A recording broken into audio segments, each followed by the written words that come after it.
Votre famille en Europe a l'habitude de vous envoyer de l'argent? L'application TapTapSend est votre solution. Depuis l'Europe, les frais sont fixes et ne dépassent jamais 2 €.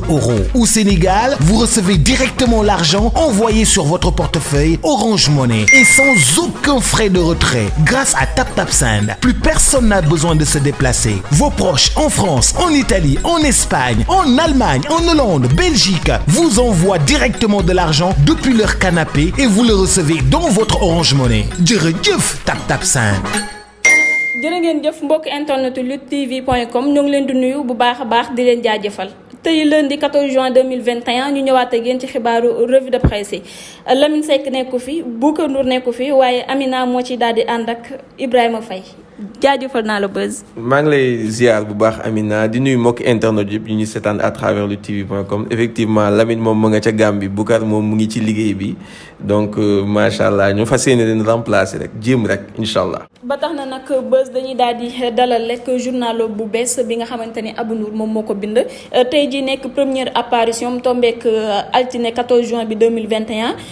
dañ ko ciy daal di sant ñaan rek laataa ñuy ñëw ci la une bi. macha allah am mbégte bu baax a baax jàkkaarloog journal bi nga xamante ni moom mooy les arènes ku ne xam na ni Abou Ndour nitu làmb la yàgg sonn ci làmb jaar ci ay organe de presse yu mag a mag mën nañ ci tudd lu mel ni suñu làmb tey bu demee ba taxawal journal bi nga xamante ni moom mooy les arènes duñ def lu dul di ko ci encouragé ba pare ñu gis itam document bi ñu gis itam papier bi mu nekk un journal de qualité parce que indi nañ ci ay exclusivité yu bare bare xam naa ni dinañ ci yaatal léegi mais toutes nos félicitations et nos encouragements ak ki nga xamante ni moom mooy Abou Ndour ak ñi nga xamante ni ñoom ñooy liggéey yëpp ci journal bi nga xamante ni moom mooy les arènes Amina Ndiaye. waaw donc ca kaw ca kanam Abou Ndour ba tax na nag xët yu njëkk yi mu njëkk a ubbee journalam tey jii ci altine bi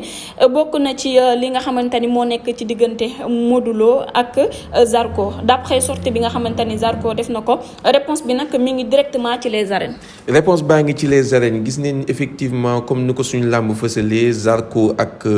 ki nga xamante ni moom mooy Modou Lo coow li juddu na ci Zarko dégg nga lu mu wax Modou Lo yëpp waaye Modou Lo tontu na ko Modou Lo ñëw na ci digganteem ak Ama Baldé waaye balaa digganteem ak Ama Baldé Modou Lo tontu na Zarko moom jàpp na ni que mérité wul li nga xamante ne kaddu yi nga xamante ne Zarko yëkkati na ko teg ko ci ndoddam ndax jàpp na ni que Zarko même bu dee ñaari fan sax ñoom ñaar ànd nañ ko même bu dee tey jii lu baax ñoom ñaar defalante nañ ko seen biir donc tey dara waru cee ñaaw dem na ba wax ni que sax tey bu mu demee Espagne 2 mois yi nga xamante ne def na ko bu mu yegsee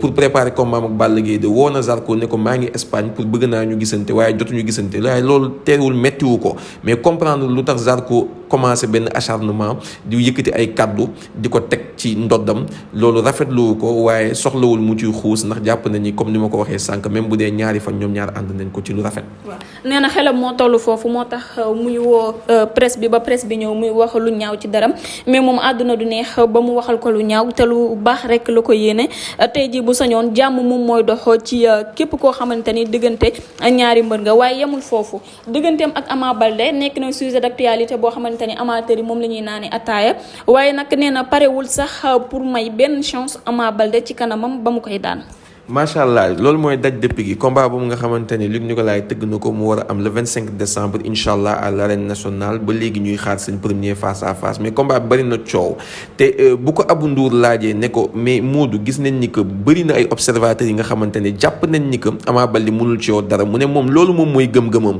gëm na ni bu Ama indee bëre ci bëri pur mu daan ko waaye bu Ama indee xeex itam mu duma ko daan ko donc moom gëm na ni que Ama Baldé amul benn chance ci seen diggante ñoom ñaar waaye loolu lay ñaan mu demee noonu ba keroog ñoom ñaar ñuy bëri résultat bi nekk en sa faveur. waaw comme ni nga ko waxee mais yemul foofu gis nañu nag jamono ji mbër yi dañuy jël ñaari avance ba ñetti avance moom nag digganteem ak Ama Baldé donte sax bés bi ñëwagul am na temps bu baree bari waaye nee na fas yéene wul jël beneen avance boo xamante ni tey jii day yàqu concentration ci ki nga xamante ni moo di Ama Baldé. waaw macha allah gis nga ni Balla Gaye jël na 4 avance Eumeu Sène jël na ñaari avance Boy Niang jël ñaari avance donc plusieurs avance fu mu toll nii dafa xew ci làmb waaye bu ko Abou Ndour laajee loolu ci journal bi nga xamante ni moom mooy les arènes Modou Lo tontu na ko ne ko moom du def comme yeneen mbër yi nag ils sont libres ku ci nekk def li nga xamante ni moom moo la arrangé mais am na ay propositions pour jël plusieurs avances mais il préfère se concentrer sur ki nga xamante ni moom mooy Ama Baldé ñu bëri ba noppi mu soog a xool leneen li nga xamante ni moom dina ko def mais moom nekkul ci logique ku jël ñaari avance. journalu suñu làmb nag nee na kii nii di Papa Sow ak Siteu dinañ janoo le 30 juin waaye journalu arène bi nee na jàkkaarloo boobu ça sera payant maanaam daal da ngay fay daal di dugg. waaw les arènes ñëw na ci wax na ni que face à face payant lay doon loolu moom moo nekk à la mode jamono ji moom la ñuy coow ndax jàpp nañ ni que peut-être pour contenir supporters yi nga xam ne dañuy déplacé wu en masse di yàq peut-être les face à face il faut rendre les face à face payants donc loolu nag c'est une mode bi nga xamante ne am na Gambie bu yàgg-yàgg Gambie seen face à face yi day fees del te pourtant entrée payante lay doon ay 1000 francs ki 2000 francs donc pourquoi pas fii lam mu nekk suñu cosaan tey ñu war a mun a fay pour accéder en face à face te Pape Abdou Fall su ma juumul c'est pas la première fois mu koy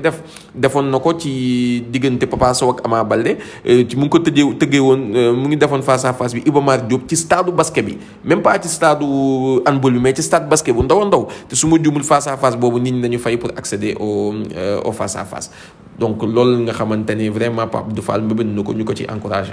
waaw suñu làmb mu daal di xëy di fësal ci xëtam gu njëkk Yékini mu daal di am benn entretien boo xamante ni sekk na ko ak waa journalu suñu làmb ginnaaw ba Bombardier defee ab sortie di wax ci projet yi nga xamante ni moom la nar a sekk ak moom bu jógee ci combat contre Balla Gaye 2 ak yeneen avance yi nga xamante ni jot na koo encaissé ba noppi. waaw ñoom ñaar ñoo bokk seen petite côte ku ne xam na ni Yékini Joal moom mooy base bi Bombardier di Mbour Joal ak Mbour moom yaakaar naa ni moom jege woon na lool ba nga xamante ni ginnaaw bu ñu bàyyiwee bëri ñetti yoon ñoom ñaar ginnaaw bu Yékini bàyyi bëri Bombardier nekk toujours en activité teewul gis nañ ni seen relation gën naa ratax ñoom ñaar dañuy tase ci yu bare ba dem tax na ñoom tey ñu ne am nañu ay projet ensemble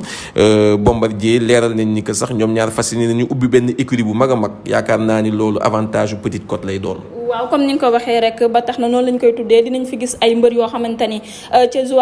ca diwaanu Ngapparu dinañ ci bokk ca diwaanu Mbuur dinañ ci bokk ñu dëkk ca diwaanu Ngeexoox ak ñeneen dinañ ci bokk mu daal di ñuy ñamal tuuti rek ci projet yooyee ba tax na Yékini moom nee na jàmm ak salaam la koy ñaanal ak li nga xamante ni moom moo gën ci carrière am ba ñu mën a ñëw continuer li nga xamante ni moom moo di seen ay projet te Bombardier moom nee na li mu wax leer na naññi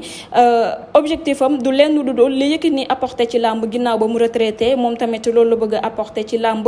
jàppale waale ndaw yi nga xamante ne ñoo nekk seen ginnaaw. macha allah l'union fait la force tey ñoom ñaar bu ñu àndee ñort nañ ni que politiciens yi nekk ci gox boobu yëpp dinañ leen mën a gën a dimbali parce que ku ne xam na ni que tey Yékini nekk na mbër boo xamante ne macha allah am na crédibilité bu mot sëkk Bombardier itam lu mu def ci Mbour kenn waxatu ko donc tey lu ñu yàgg di jooy mooy Petite Côte bi mbër yi dañuy manqué ñu leen di dimbali mais yaakaar naa ni Yékini bu jógee Joal ànd ak Bombardier jóge Mbour ñoom ñaar ñu booloo képp kuy politicien di yeewoo ca gox boobu di nga ci mën a gën a mën a jàpp pour seen mbër yi suqali ko am ay combat te ci jëlee ay victoire yu exceptionnelle waaye ba tey ci xët yu njëkk yi nga xamante ni moo nekk ci journalu suñu làmb fësal na entretien bi nga xamante ni Zarko amal na ko ak waa presse bi fële na la ci kër président écurie ma Alioune Badara Kébé ca diwaanu Grand Yoff mu daal di fay aborder ay points yu bare nag ba ca njëkk bokk na ci li waral mu amoon longue absence ci biir arène bi. waaw macha allah Zarko ku ne xam na ne mu ngi woon Espagne depuis à peu près 3 ans ma xamante ni ñu bëri ñu ngi foogoon ni sax Zarko ak làmb jeex na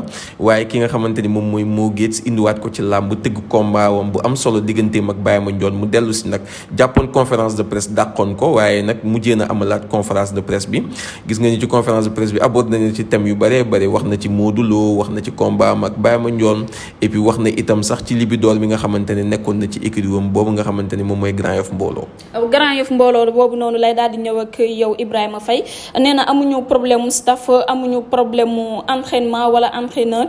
benn problème dong la ñu am mooy ku leen taxawu ba ñu yegg fa ñu bëgg a àgg. waaw loolu nag ñu koy jooy bari nañu lool ñu koy jooy ci mbër yi bari nañ lool écurie yu bari dañ koy jooy ne gox yi nga xamante ne moom la ñuy représenté seen ay autorité jàppale wuñ leen ñu leen war a jàppale mais man li ma gëm moom mooy yàgg naa di ko wax mooy ku la jàppalewul nga jàppale sa bopp ñoom nañu fexe xool naka la ñuy organiser woo nañu fexe xool naka la ñuy liggéeyee ba tey ji dañuy dem ba ils seront incontournables ku ne xam na ni Modou Lo bu muy tàmbali ci parcelle jàppale bu mu waroon a amu ko mais dafa dem ba imposer wu nekk champion ba tax tey fu mu toll nii kuy politicien biir parcelle looy def da nga ciy associé Modou Lo ku ne xam na ni Balla Gaye bu muy tàmbali tey dese naa am jàppale bu mu war a am waaye dafa dem ba nekk champion tey nekk mbër boo xamante ni ku incontournable la ñoom niñ gëm seen bopp xam ni xëcc bu dakkul dikk donc nañu góorgóorlu liggéey ñoom waa Grand Yoff mbooloo ba tey ñu nekk sagu Grand Yoff ba tey képp koo xamante ni politicien nga wala tey opérateur économique nga lépp looy def rek da nga leen ci séntu ñoom ñoo waa Grand Yoff mbooloo. Modou Lo boobu nga tudd tamit Zarko daal dinay wax lu bëree bëri ci moom ñëwaat na ci problème bi nga xamante ni moo nekk seen diggante wax na nag ni jotewuñu xeex jotewuñu waxante lu bon dafa taxaw Modou Lo fu nekk fépp fu Modou Lo du dem mu nekk fa Modou Lo bu amee combat moo daan njëkk ci arène ba waaye Modou Lo ba mu ko xamee ba tey benn yoon lu ko mës a gunge ci combat am mu dem nag ba xam ni Modou Lo fayul naat bi xoromam mu daal di coupé bépp lien bu mu amoon ak moom ku ci nekk jël sa yoon. dem na ba sax wax ni ku ko jox avance Modou Lo mu jël ko. pare na pour bëreeg Modou Lo moom ci boppam je pense que loolu nag rafetlu wuñ ko duñ ko mën a rafetlu ndax ku ne xam na Zarko relation ak Modou Lo tey nag je pense que journalistes yi ñoom ñooy continuer di alimenter mbir moom ndax Zarko waxoon na ci peut-être benn yoon ci benn live mais gis nañu chaque fois dañ koy poser question yi te moom du am benn retenu par rapport à ça tout le temps da ciy développer mais je pense que Zarko lu mu wax ni diggante Modou Lo lu mën a ñàkk la tey diggante mu Modou Lo dafa war a rafet même bu fekkee àndatuñu yaakaar naa Zarko quitté woon na écurie Parcelles Rock Énergie te foofu jàngee na fa lu bare dem def écurie boppam wala ànd ak ay waa écurie wam muy ñu mel ni ay ñoom mobile 2 ak ay libidoor ak yooyu noonu di liggéey bu mucc ay bu am solo je pense que comme quitté woon na dem rek fu mu toll nii na concentré wu ci carrière am te bañ a développé torop ci Modou Lo man pour man loolu amul torop njëriñ même buñ ko ci laajee sax daf cee war a wax lu rafet wax ni que ñun kat écurie boobu laa nekkoon vraiment ñu amoon de bonnes relations te mu ngi rafet ba léegi maa ngi concentré wu ci samay écurie ku ma laaj ma ci samay écurie mais bañ a développé ci diggante moom Modou Lo loo xamante ne passé na. waaye wax na lu gën a xóot ndax nee na dafa jël vie wam mettre ko en danger du benn yoon du ñaari yoon du ñetti yoon ndax Modou Xarañ Lo te fekk siwu ko benn yoon ci li nga xamante ni moom moo di bëgg-bëggam wala ci li nga xamante ni ci lay yëngu. waaw wax dëgg yàlla loolu moom njëkkeewu ko fi Zarko njëkkeewu ko fi tey mbër yu bëri yoo xamante ne dañuy ànd ak ay ténor yàgg nañu mettre leur vie en danger ndax mbër saa yooy ànd ak sa ténor yow da ngay am benn philosophie mooy lépp loo xamante ne da ko war a dal balaa mu koy dal na dal ci man tey ku ne seeda na sama mbër bi nga xamante ne mooy Balla Diouf ndeysaan bakkanam yàgg na waajo rot ci ay làmb diggante Tafa Gueye ak Baboy keroog Balla Diouf moom moo taxaw kenn du laal Tafa Gueye diggante Gris Bordeaux ak Bombardier fàttali ngeen jëf ñi nga xamante ne Balla Diouf jëfoon na ko ci donc ak yeneen mbër yoo xamante ne yàgg nañu jëf ay jëf yu yéeme ci ay combat làmb parce que ténor tout le temps da ngay am taxawaayu lu ko mënta dal balaa mu koy dal na dal ci man Yékini Junior gis nga ko nu mu doon accompagner Yékini ci ay combat am gis nga nu mu doon accompagner Tyson ci ay combat am donc tey dafa nekk mbir moo xamante ne saa yoo amee sa ténor da ngay am taxawaay boo xamante ne mun nañ ne sax limite da ngay tayle sa bakkan ci xottu gerte. comme ni nga ko waxee boo nga xamante ni nag moom la ko tëjee mooy digganteem ak Baye Mandione combat bi nga xamante ni li ñuy wax rek ku lekk avance di nga bëree waaye jàpp na ni combat boobee moom moo koy diriger bu xeex waree am moom moo koy woo ci xeex bu fekkante ni dóor bu daanu nar na am moom moo koy def waaye nag. nee na sous-estimé wul benn yoon Baye Mandione ndax nekk na mbër boo xamante ni prouvé na ci làmb. Zarko mun naa ne rêve am moom moo accomplir rêve la amoon pour bëreeg Baye Mandione ndax ku ne xam na ni Baye Mandione c'est un showman Zarko itam nekk mbër kaamil nekk showman donc ñoom dañuy bëgg di bëreeg ay champion yu mel ni Baye Mandione ay champion yu mel ni Baboy donc tey Zarko bëreeg Baye Mandione honneur la ci moom te Zarko ni ma gisee nii jël na combat bi très très au sérieux man defal naa leen benn face à face ñoom ñaar te yaakaar naa ci face à face boobu nga xamante ne defal naa leen ko gis naa ni wax dëgg yàlla Zarko jox na cër Baye Mandione jox ko cër nag tekkiwul ni da koo ragal ñeme na ko lool te wax na ko nee na lépp luy am ci combat ba gëm na ni que tey moom moo ko nar a def te Baye Mandione itam na jox cër Zarko ndax Zarko mun naa daan ku ne ci làmb. waaye combat bi nga xamante ni Pape Abdou Fall production moom moo ko tëgg mu waroon a am ci 4 avril 2020 ba la ñu génn ñu ñëw ba 14 mars nag état bi daal di interdire bi pour xeetu manifestation boobaak léegi nag patt la Pape Abdou Fall def ginnaaw ba mu waxee datu 1er août bi ñu war a tase waaye patt boobu dafa mel ni nag Ibrahima Faye dafa ànd ak organiser ndax fas yéene na amal ab ndaje le 30 juin incha allah fële na lee ci stade Iba Mar Diop. ndaje boobu nag ñu ngi koy xaar bu baax a baax di ci xaar Pape Abdou Fall ndax ku ne xam na ni combat bi nga xamante ni tëgg na ko diggante Siteu ak Papa Sow waroon am depuis daaw 4 avril wala 5 avril Covid bi taxoon combat boobu amul tey nekk na combat boo xamante ni kuy séentu arène nationale fees yaakaar naa ni doo ci am déception ndax combat la boo xamante ni ñoom ñaari mbër yi dañuy mobiliser ñaari mbër yi dañuy bëre ñaari mbër yi dañuy xeex nekk na combat boo xam kenn du ci tricher ba ci seen face à face gis ngeen day ànd ak tension bu exceptionnel mais nag ñuy alerter ñuy alerter bu baax a baax di attirer attention Pape Abdou Fall. Ça doit être aujourd'hui un défi pour lui mu réussir li nga xamante ne ses prédécesseurs réussiruñ ko mooy maanaam gis nañ ni Pape Thialis organisé na Boy Niang ak Tapha Tine face à face bi yàqu Luc Nicolaï organisé Modou Lo ak Ama Baldé face à face bi yàqu Fallou Ndiaye organisé Ada Fass ak Tapha Mbeur face à face bi yàqu tey donc tey dañu nekk ci benn logique ay face à face yoo xam day am ci insécurité donc Pape Abdou Fall war naa fexe jàng ci ñi nga xamante ni ñoom ñoo organisé woon face à face yooyu yëpp face à face yi am problème moom mu fexe ñëw réussir face à face am diggante Siteu ak Papa Sow organiser ko dans les meilleures conditions du am benn xeer du am benn xuloo du am benn xeex du am benn ngaayoo. ci gàttal daal na miser bu baax a baax ci sécurité bi ndax sécurité moom moo waral ñu ko féete woon ginnaaw ñëpp daal di échoué ci seen ay face to face. waaw loolu rek dañ koy ñaax pour mu développer pare ñeneen ñi itam ñu ngi xaaraat seen face à face macha allah ndax face à face yooyu rek événement la Modou Lo Ama Baldé rek war a jàkkaarloo ci benn face à face loolu rek moo dàq combat. comme ni nga ko gisee nag samedi bi passé nekkoon na samedi bu neex lool te takkar naa se fële na la ca diwaanu Joal gala ba fa amoon kii nii di Ngagne Sène moom moo ko gagné ci kaw Boy Faye waaye drapeau Matar Ba ca diwaanu Fatick stade Massène Sène la xewee woon ba tax na nag ténor yu bari feeñoon nañ fa ku ci mel ni Eumeu Sène ak Bombardier tamit demoon nañ fa def fa ambiance bu neex. ku ci mel ni Eumeu Sène ak Gris Bordeaux Bombardier yaakaar naa ni Balla Gaye la tal jamono ji fu mu toll nii moom doo ko gaaw a gisaat ci ay mbapat mais mun naa ne mbapat yi macha allah jamono ji mooy gën a dox sax lutte avec frappe tey ay ndaw ñu ngi ciy wane seen bopp bu baax a baax ku ci mel ni Serigne Ndiaye 2 macha allah kooku fu mu toll nii gis nañ ni depuis mu am défaite digganteem ak Franc ci première sortie wam arène nationale dafay enchaîner les victoires dafa dem keroog fële ca Nianing Luc Nicolaï tegoon fa mise bu tolloog 3 millions xaw ma 2 millions 500 mu jël fa gala bi nga xamante ni moom la fa Luc Nicolaï tegoon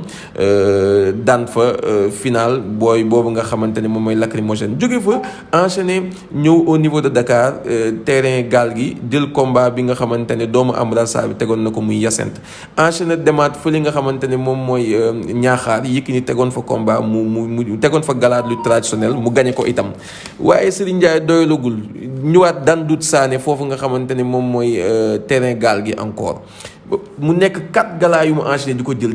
barki démb nag ci samedi bi moo nekkoon 5e gala bi nga xamante ne Serigne Ndiaye jël du ko mais di ko jël avec la manière dafa daan ki nga xamante ne moom mooy Caaka Fay nekk poids lourd comme moom mu jóge fa daan ki nga xamante ne moom mooy Obali nekk un grand champion de lutte traditionnel jóge fa daan Mamadi Ndiaye demi-finale ba pare soog a daan finale tey benn boy boo xamante ne macha allah mu ngi def ay jéego itam donc tey juste pour wane ni que fu mu toll nii Serigne Ndiaye 2 mu ngi ci benn dynamique bu exceptionnelle mu ngi enchaîné jël ay gala yu bëri yi nga xamante ne ñu ngi koy teg à Dakar et environ. ba tax na nag mbokk yi dafa mel ni li lañ leen indiloon seen xibaar revue de presse yéen mbokk yi ñuy suivre saa su nekk sur luttetv.com ku Lamine Seck daal nuyu naa la ku Boubacar Ndour daan bégge naa la bégge la yow Ibrahima Faye mi ma ci àndaloon jox mbokk yi dig daje. ñu leen jox dig daje incha allah rabbi ñu leen di dig daje incha allah ëllëg ci talaata bi mardi bi ak sûrement suñu gars yi dellu si waat macha allah pour mun defaat seen revue de presse kontaan bu baax a baax ci képp ki nga xamante ni yaa ngi suivre luttetv.com ñu leen di yëgal ni Rent Dakar production nag moo ñu woo incha allah rabbi le 25 juillet foofu ci arène nationale fas yéene fa tëgg 10 grands combats te gis ngeen communication bi démarré na ak tour bi nga xamante ne def nañ ko ak mobile doxantu en limousine daw leen seetaan ko gaaw macha allah innovation la am ci làmb ji waaye Fallou Ndiaye itam woo nañu ci Tapha Mbeur Ada Fass fas yéene ci liggéey ak Lutte TV yeneen promoteurs yëpp incha allah itam fas yéene nañ liggéey ak ñoom même ñi nga xamante ni signé wuñu ak Lutte TV sax fas yéene def une communication exceptionnelle ci seen ay combat te fii ak ay bés yu néew di ngeen ko gis incha allah jërëjëf Amina. Votre famille en Europe a l'habitude de vous envoyer de l'argent? L'application TapTapSend est votre solution. Depuis l'Europe, les frais sont fixes et ne dépassent jamais 2 €. Au Sénégal, vous recevez directement l'argent envoyé sur votre portefeuille Orange Money et sans aucun frais de retrait. Grâce à TapTapSend, plus personne n'a besoin de se déplacer. Vos proches en France, en Italie, en Espagne, en Allemagne, en Hollande, Belgique vous envoient directement de l'argent depuis leur canapé et vous le recevez dans votre Orange Money. Jërëjëf TapTapSend.